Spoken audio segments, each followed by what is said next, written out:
Welcome to the Amazingly Alcohol-Free Mother and Daughter podcast. I'm Jamie. And I'm Jules. And we're here to share our honest and unfiltered experience of how alcohol has impacted both of our lives and our relationship, and to show you that change is absolutely possible. Our whole lives, my mom, Jules, has always said, we can do anything because we're girls. And now we're not just saying it, we're actually living it every single freaking day. We believe in progress over perfection, and we are proof that we can do hard and often uncomfortable things. If you've been listening to this podcast and thinking, maybe I should take a break from alcohol or something just feels off, I created something just for you. It's called the 7 Days to Sparkle, Your Alcohol-Free Start. And I built this because the first 7 days can feel like the hardest, especially when you're doing it on your own without a plan or something to guide you. So I wanted to create something where you don't have to figure it out alone. This is a free 7-day experience where I'm with you each day, guiding you step by step. You don't have to overthink it. You don't have to be perfect, and you do not have to commit forever. You just have to be willing to start. Each day, I'll show up in your inbox with a short video and a simple focus. I'll walk you through exactly what to do so it actually feels doable, because I know how it feels. I honestly never thought I could live a life without alcohol. It felt like part of who I was, how I relaxed, how I connected, how I celebrated, and how I did all the things in life. But when I finally took a step back, everything really started to shift. I had more energy, I felt more present in my life, and I started to trust myself again. That's what I want for you. This isn't about being perfect for 7 days. It's about building momentum and starting to feel like yourself again. You can start today or go at your own pace. I'll be there either way. Just head to amazinglyalcoholfree.com and click on the 7 Days to Sparkle, or check the link in the show notes. If something in you has been curious, this is your sign. You don't have to do this alone. Remember, you got this. Keep going.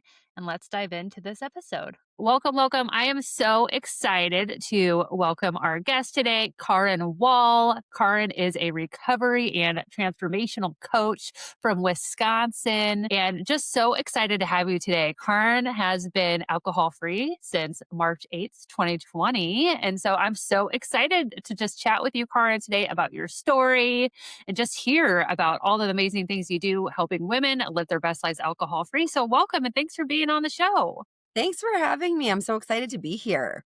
Yeah. Isn't it fun how we met? Because this is one of the coolest things about being sober coaches on Instagram is we get to meet other amazing women. And we just met like chatting on Instagram, like just posting on each other's accounts. Like how freaking cool is that? Right. It was so natural and organic. And I was like, oh, I like her. She's really cool. The authenticity. Yeah, that's what it's all about. And so I'm so excited just to learn more about you, because I don't know a lot about your story. I've obviously done some research before having you on here, and we had a one-on-one call, but I'm just excited to hear more about your story. But so you're calling in from Wisconsin, right? Yes, I'm in Madison, Wisconsin. I've never been there. I actually had Kristen Beckett from Mocktails and Marathon. She's one of my coach friends as well. So I don't know if you guys have connected yet, but she's from Wisconsin too. I follow her. Yeah. So cool. Yeah. Okay. Yeah. Okay. Absolutely. I'll introduce you guys. For sure. I saw you had posted a picture of spring happening with a daffodil, and I have to tell you how envious I am because it's still very cold here, and it's getting even colder. We're supposed to have snow this weekend, so you're lucky. So I'm in the Seattle area, very gray, cloudy, but right now it's blue skies. You can hear the birds starting to chirp, and then the flowers are blossoming. And the sun hit my face yesterday when I was at my daughter's gymnastics. I was like, this feels so good, because February is a freaking hard month. And I've been talking about this because January, it's like, okay, you're like past the holidays, new year, new month. Like, let's just crush the habits, do all the things, probably have a little more clients, things like that. But then February, it's darker outside and there's just not as much looking forward to. So just feeling that light, it's been really great, at least for me. Yeah. So hopefully you guys will start getting it over there soon. We've got sunshine, but that's, we've still got cold March too. March is pretty rough for us because March is like your February. I feel like March drags on and on and on, and you want it to be warm. You think March is a warm spring month, but it's really not. So that gets hard. That's why we go on vacations in March. Oh, I love March. March is a great month. It's also my birthday month, so it's obviously well, great. That's coming up soon then. And it's my sobriety month. Mine is March 8th. So amazing. Yeah. So would be 6 years then, right? 6 years. Oh my gosh. Congratulations. Coming up soon. I'm so excited. Yeah. Oh my gosh. How are you going to celebrate? So I'm going to this sort of half-day retreat. My friend is putting it on. It's actually at the nonprofit that I work for. There's going to be some Zumba to start the day. There's going to be some yoga, some breathing, and all kinds of things. So I decided to just gather a group of the sober community here in Madison, and we're going to go and just enjoy that for the day. That sounds amazing. I'm really excited. Last year I did a whole photo shoot and just went crazy with all of it for the 5 year, but this year I'm toning it down a little. Oh my gosh, you did a photo shoot. I need to do that too. I love that because I'm hitting 4 years in July. So I'm a little Yeah. bit behind you, but it is The such one a for the big five deal. year. Yeah, even Yes. the 5 years, like one of those, like the 5 year milestone. Yeah, I did a whole thing. I went nuts and I just celebrate myself any chance I get, honestly. You should. I'm all about that too. Just like on my journey, celebrate a win every single day. There's Yes, we the have little to. things you have to. It's just, I mean, it's so easy to get into all the things that you're not doing right and all the things you didn't get to. And just kind of reframing and thinking about all the goodness that you're doing. And it's like, no, I actually am accomplishing a lot right now. Like I've Right. done this today. Like that's I great. deserve a coffee today. That's Yes. my thing. It's like every day I'm like, I get a little treat because I'm still sober today Yes. and I'm doing good things. So I deserve it. Yes, I love that. And one quick question before we get into your story. I was talking to my husband about this because I know a lot of women from Wisconsin. So my business coach Heather is from Ditch the Drink. I know Mhm. Kristen from Mocktails Marathon. Now you. So why is there such a heavy drinking culture in Wisconsin? What is the reason behind that? I wish I could tell you the why, but it is honestly people come here and they can't even believe it. And like I know that I've heard like rumors about this. I don't know if it's to be true, but there's like in Vegas, like people from Wisconsin can't participate in certain things. Like there's certain like I don't know if it's like drinking competitions or something, but we're not allowed to participate because it's heavy. I think the school I don't but the reason why behind it, why Wisconsin became this like stereotypical state behind that, I don't know the reason, like where that came from, but I think that we've run with it. I think Yeah. we definitely use it as an excuse or a pass to be able to just get away with it as much as we can. Cause it is, I can imagine pretty shocking for anybody that's not from here. It's ingrained in you here. Like that's you're sneaking beers out of the fridge when you're a kid as soon as you can. So, and it's not even like, you get a little slap on the wrist for it. And we also allow a lot of DUIs. Like I keep reading that people are getting 7, 8, there's not like it's very laxed where it shouldn't be, like it's just a little jail time, but people just kind of do whatever they want. But I just think it's an epidemic. It's a sickness and it's just really out of control here at the end of the day. Yeah. Wow. That's fascinating. I think in the state of Washington, and it could have changed, I think it's like 3 strikes, you're out. Right. Like, It should be. yeah. I mean, I think also because it's so cold here and it's like there's not a ton of things to do, I think people get bored. And so I think that has a lot to do with it. I think there's a very rural part of Wisconsin, and I just think that boredom has a lot to do with it. If you're in Washington, there's all these beautiful places to go, and you can be outside and go hiking, and the weather's nicer, so you're like more inclined to like have other activities to do. And here, that's not the case. I know, right? Although when I was a drinker, nice weather always meant drinking. Well, yeah, exactly. Patio drinking. I mean, it's wild here. It really, truly is. I don't even want to try to make it sound fun, because I don't like glorifying it. But the times I had, obviously, it was, you know, I obviously did it for so long for a reason. I would love to just take it a step back and just hear more about your story, maybe where you grew up and like how your drinking you started. Yeah. So I grew up in a place called Wisconsin Dells, Wisconsin, which is, fun fact, the water park capital of the world.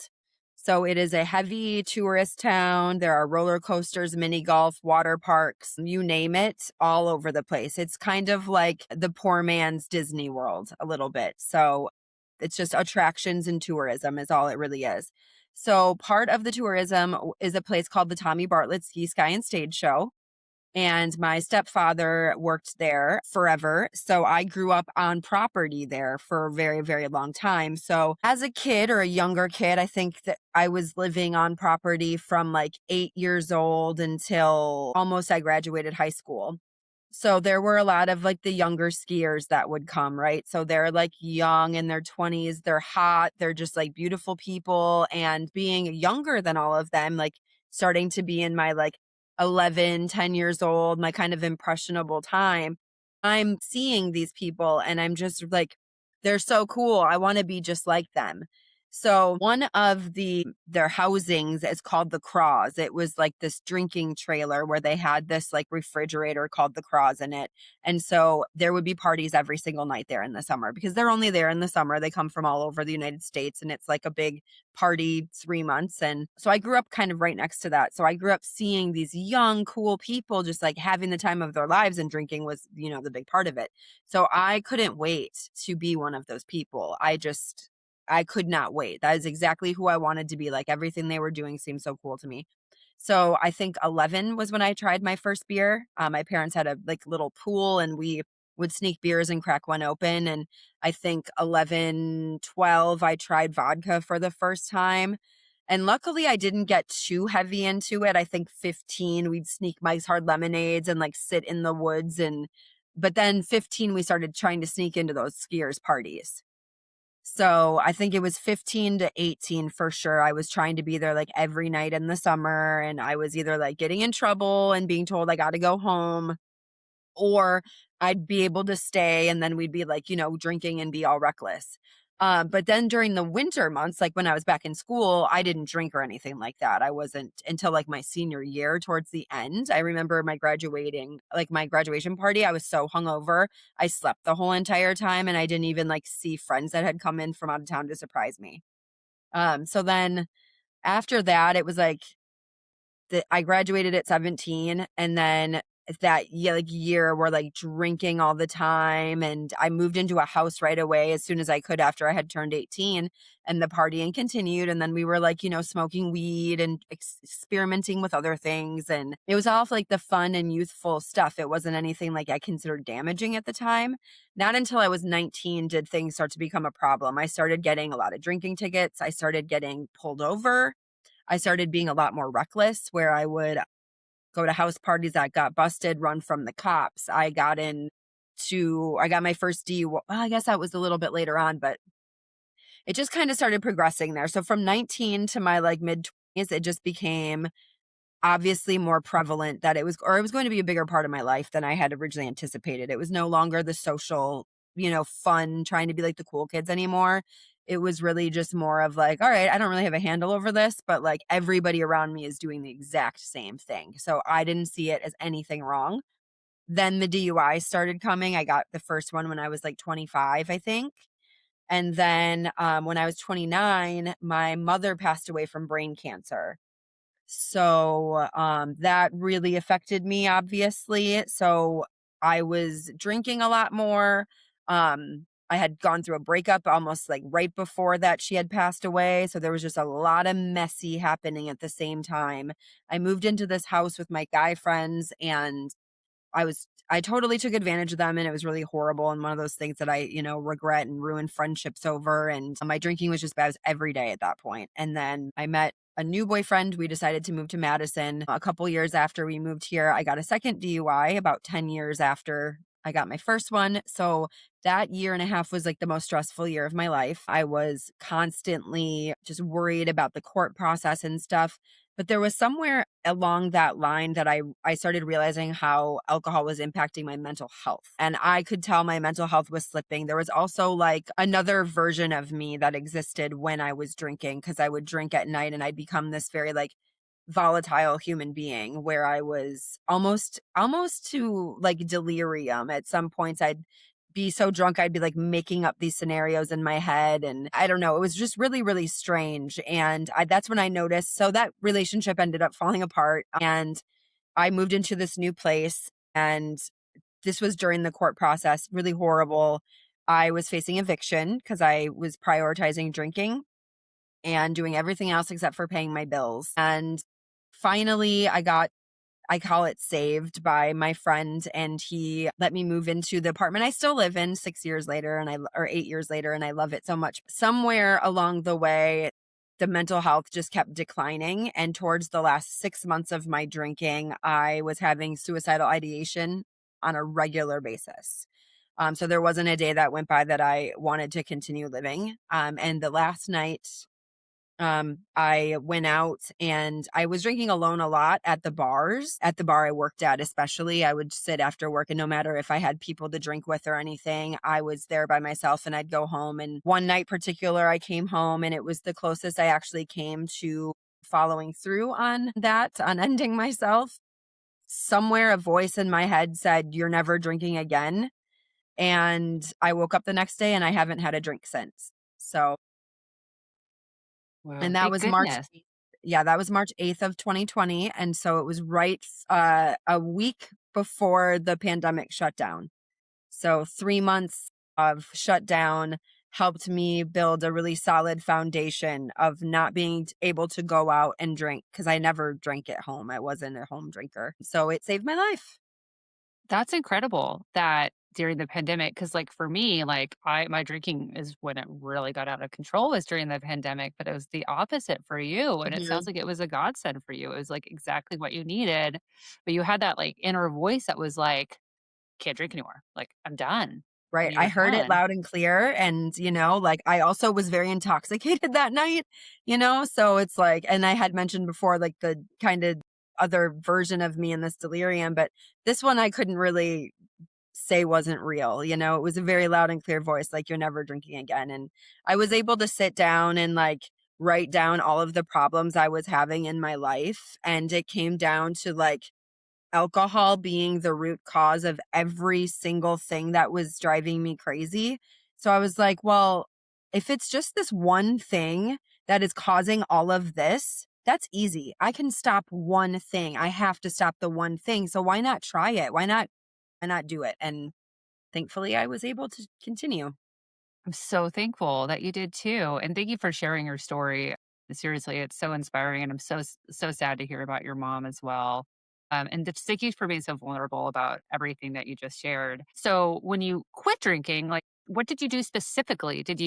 Was there anything, did you like hire somebody to help you? Or I know it was during the pandemic, or did you just kind of do it alone? Like, how did you get through it? Because I know it's really hard and it can be really isolating at first. Mm, it really is. And I didn't hire anybody. I did do it. I didn't even know at that point that like recovery coaches like us existed. And I wish I had known that. I had a good friend that was got sober before me. So she let me know about, I don't think it exists anymore, the Tempest Sobriety School. Holly Whitaker, who wrote Quit Like a Woman, had this like sort of program that she did. And so I got a scholarship for it, and we get like daily emails during the pandemic. So I followed those loosely. I didn't follow it super closely. But really it came down to making that list for me. I got radically honest with myself, and I wrote down on one column the things that alcohol was adding to my life and then the things it was taking away. And I got really in depth with it. And so I kept it in front of me very often so that I could refer back to it and see like, and not being able to be social really helped. It was just laid a foundation, but I just knew it. I knew at the moment that I heard that voice, and I knew at the moment I woke up that I was done. There was never any question in that. So, That's amazing that you just, like, had that feeling and then you just continued with it, and it sounds like you just made that decision and you're like, mhm. "Never again, I'm Yep. done," and you're Yep. able to do it mostly on yourself, which is Right. it's really hard, and the fact that you never went back to it too is huge. And I mean, I still went through the really hard parts of sobriety, even though my mind was made up, dealing with the boredom, that's the killer for, not the killer, but like, that's the thing that always drives people back for the most part. I feel like is when they get to that part of it where they're very, very bored. And I just call it, well, that's the part where we have to sit with ourselves. That's the part where we have to listen to our mind that we used to have to shut up, and you really have to become comfortable with who you are and with yourself. And that's the part that is really hard for people. So they go back, and that was really hard for me. Losing my old social circle and my friends and all of that was still very difficult, even though it was an easy decision not to drink anymore. Yeah, are your social circles very different now than it used to be? Yeah. Yes, I was very active in the music scene here in Madison. I've worked on large music events. My best friend is co-owner of a music venue, and my boyfriend's a musician. So very active in the music scene. And so that was my main socializing, and what comes with that, all of those things. And I find myself not enjoying it as much as I used to. by any means. And now I've been very lucky just the last few months, really creating and being around this incredible sober community of women that I spend a lot of time with now. That's great. I've been seeing it on Instagram, so I can tell that you're, like, going out, and it looks like you have a really good sober, like, community in We really do. person, which is fabulous, and, yeah, there's a lot of, sober coaches in Wisconsin, but just a lot of community and just a lot of fun activities, so it sounds like a really cool place to be alcohol-free. It really is. You're going to have to come visit us sometime. I am. Yeah. Good. 100% will. Good. Next retreat or something, I'll be out there for sure. Because 'cause I've never Excellent. been, and I've always wanted to be just because for me, it was like cheese. Cheese, and then, TV show, Step by Step. Aren't they in Oh, there's Wisconsin? that one, and then there's that '70s show is based off of Kenosha, Wisconsin. Wouldn't recommend. No offense to anybody that lives there, but that wouldn't be the first place I'd take you. Not the hot spot to go? Okay, well, good to know. Oh, Well, I'm no. There's definitely a gonna Jelly Belly factory near there, though, and it's like Willy Wonka's chocolate factory gone wrong. my gosh, okay. Well, I'm definitely gonna come out and visit you. And Madison is the place to be. Madison is beautiful. Come in the summer, and it is just the most beautiful place. Well, it sounds so, so great. Let's talk a little bit about your family growing up. So, did your parents drink when you were in high school, or like how was that? Because obviously, it sounds like you just grew up in a drinking culture. First drinks around 11, and then just kind of continued there. So, is that something? Did they know you were drinking? Like, what was that relationship with your parents? So my mom was never a big drinker. She would have like 2 Miller Lights max, and she just never was into it because her father was a very heavy alcoholic and caused a lot of trauma for her and her siblings. So she really kind of stayed away from it. She definitely partook in other things though. Like I remember her, smoking weed and stuff when I was a kid. Whatever else I don't have any, proof of, but I'm not naive to understand that she was young when she had me. She was 24. So there were things going on. My stepdad was a drinker and still is. Not to an alcoholic standpoint, I wouldn't say, but I mean definitely nightly and daily. So yeah. So that was around. But they they always kind of took a very like out of sight, out of mind approach with me. They tried, but I was very defiant to them about trying to parent me. So I got away with way more than I ever should have. I was very sneaky and I got to do whatever I wanted to do. So anybody in my family would be like, Karin does whatever she wants. And that's pretty much just how it is. But now I feel like that's a good thing, you know? Yeah, it is. And what does your family say about you now since you're almost 6 years alcohol free? To be perfectly honest with you, it's kind of a sad thing because I feel like my family hasn't been very supportive of me. I think after my mom died, there was like a large separation in our family. I have a couple of aunts and uncles that I have really tried to maintain relationships with over the years. I'm really close with or was really close with a couple of them, and I really, really tried, but they're not people that talk about these things. They're not open, they're not very healed, and they have a lot of their own trauma. I've heard "I'm proud of you." I don't know if how deep that goes, but there's not a lot of them really, it being too deep about it. I did have an uncle that was in Alcoholics Anonymous for 40 years. He passed away a couple years ago and he did give me his big book. And so he told me he was proud of me a lot because he understood. But the rest of them, I have an uncle that was drinking heavily and yeah, it's been my family dynamic is really interesting. I'm not as supported by them as I am like my friends. Yeah, yeah, and your friends are your people, and Mhm. and that's great that they're supporting you and you have that community. And I totally understand, because I think sometimes too there's just that stigma around it, or people don't talk about it or anything. I grew up in a family where we didn't talk about anything, like Right. anything going on, and my mom struggled with addiction, and I talk about it a lot on this podcast, but it's just something we never talked about, like ever. Or even the times when she did get sober for a little bit, we never talked about it. It was just that thing, and now we do. We openly talk about it, right? I think It's just it's I a think generational thing. I think it that has to they're be. the sweep it under the rug generation and they don't, talk about the things that happened to them. And so I don't fault them for it. I am very understanding of where they're coming from to a certain extent, but I do have my boundaries up. I'm not really in a place where I'm involving them in my life anymore. So if they reach out to me, I'm happy to have a conversation, but I am at a place where I'm just not reaching out to them anymore. Yeah. In general, how are you now? Like, how do you move forward from things? Like, how have you processed? Because, for me, I didn't have any tools to process feelings and emotions. I just numbed it through alcohol most of my life. Like, that's all I've done, or other types of addictions, right? So, are there certain tips and tricks that you have done for yourself to help you heal through kind of your past and just helping you move forward? I'm a big proponent of nature being very healing. When I first quit drinking, I found many benefits of going out and hiking, especially by myself. There's something about being out in nature that just heals my soul. I was a feral woodland creature when I was a kid. I was always in the woods running around, and I'm an only child, so I spent all my time in my imagination. So getting myself back to that after I quit drinking was so therapeutic for me.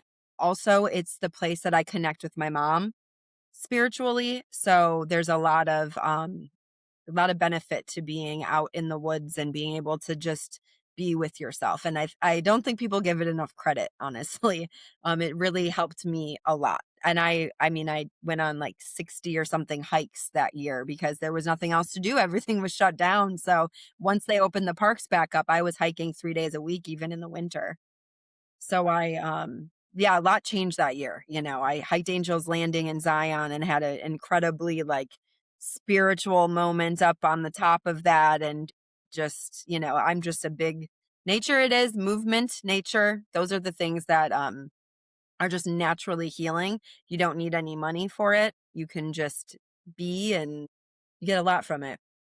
So much. Do you use headphones or anything like that? Or do you typically just do no, like nothing in your ears, just like soaking it all in? Because Yeah, that's I like to huge. be very present in the woods, and I like to be that's when I'm the most present with myself. Like, I'll have my phone because I love to take a selfie in the woods, it's all for the gram. But, when I'm on my daily walks, like, if I'm going on I take a walk every day the minute it warms up, and it's like an hour.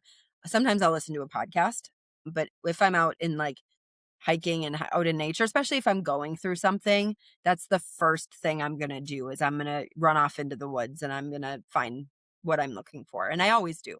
I'm open to signs and I'm really big into that kind of thing. So Love that. I've been actually, I joined the Healing Hive community with Meg Geiswhite from Intoxicating Lies. And so we're digging into like intuition and the spirituality things. And I've never been that type of person and I'm loving it. And yeah, so when it you're finds talking, everybody when it needs to. it does. And I love the walks, and I've always been a big proponent of 10-minute walk a day, just go outside, and honestly will change your whole life. Everything Yeah. changes the day. And so, but I'm always attached to like, I always have to have like a podcast or something, or like I'm sending Marco Polo. Like, it's just like, it's too much. Yeah, you gotta have it schedule it as time for you, Yes. schedule it as therapy, schedule it as that hour of therapy that you need, and really be present with it. It's mindful meditation.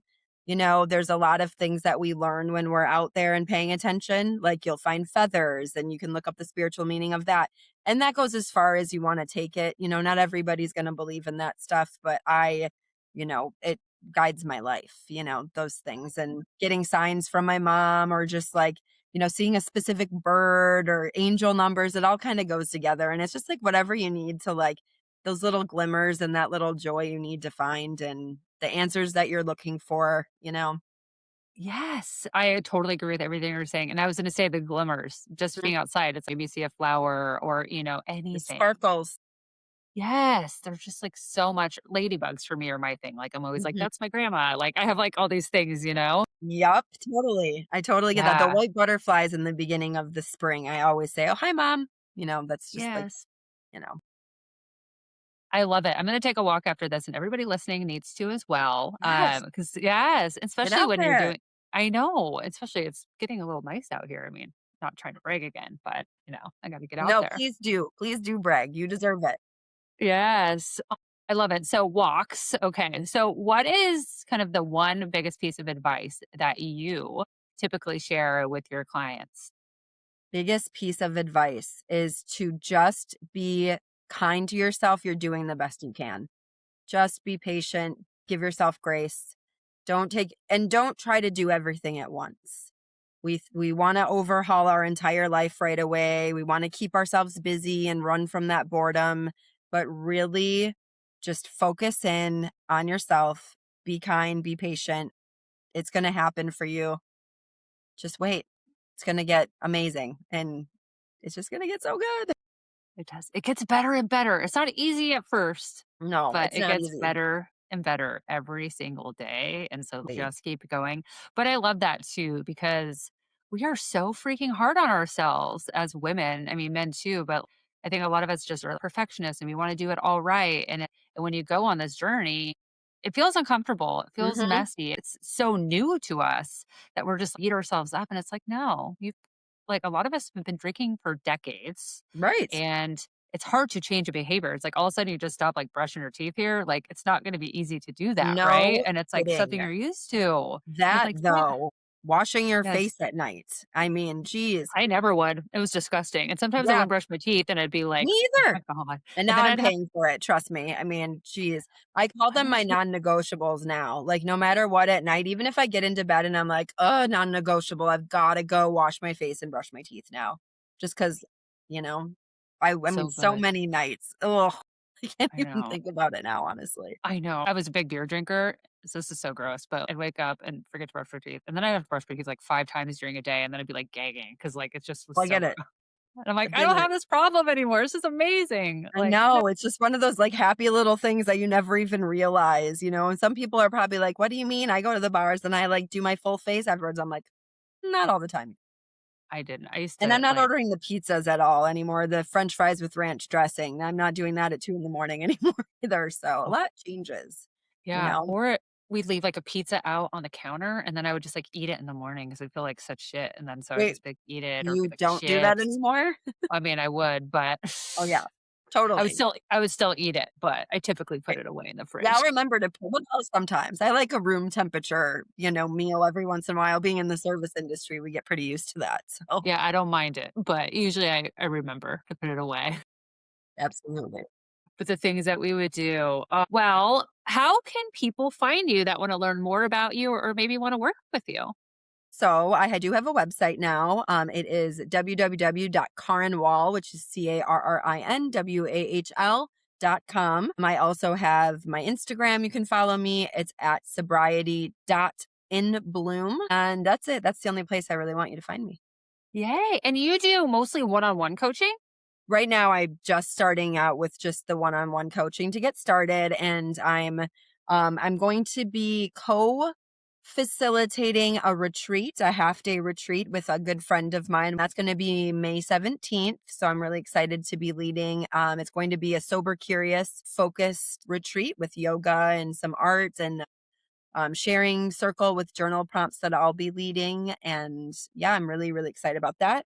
Doing a little more things like that and eventually maybe doing some groups and leading some meetings and stuff like that. I don't know. I'm kind of open to whatever the universe puts at me at this point. So, Yes, I love it. Like you'll be on one of your nature walks and then you'll be, bam, you have this great hmm idea. But your I want to retreat get into sounds speaking. amazing. Yeah, I want to get into speaking. I think keynote speaking would Yeah. be really, really fun. I've had stage fright forever, so it's just little planting seeds right now at the moment. But that I can see myself having a cool microphone and using my hands and talking to people on a stage would be really cool.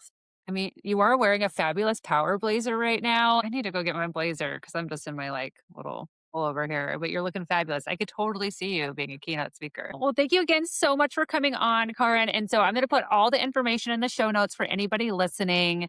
And just remember that you got this. Keep going. I hope you have an amazingly alcohol free day and week. And no matter what happens, drinking is not going to make it better. So don't do it. And thanks again, Karin, for being here. You're very welcome. Thank you for having me.